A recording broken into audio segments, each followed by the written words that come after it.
চলচ্চিত্রে ফিরে এলেন সাবেক জনপ্রিয় চিত্রনায়িকা শাবনূর। দীর্ঘদিন ধরে চলচ্চিত্রাঙ্গন থেকে দূরে রয়েছেন তিনি। তার অভিনীত পাগল মানুষ ছবিটি চলতি বছরেই মুক্তি পাবে।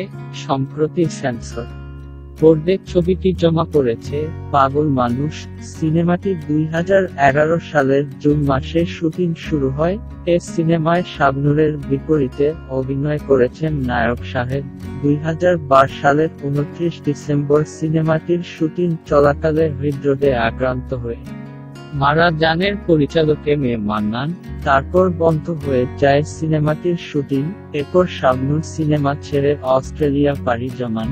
এর 5 বছর পর সিনেমাটির শুটিংয়ে অংশ নেয় শাবনূর এবং কাজ শেষ করেন। এ সময় সিনেমাটি পরিচালনা করেন বদিউল আলম খোকন। শাবনূর বর্তমানে অস্ট্রেলিয়াতে চিকিৎসাধীন রয়েছেন। থাইরয়েড রোগে আক্রান্ত হয়েছেন তিনি।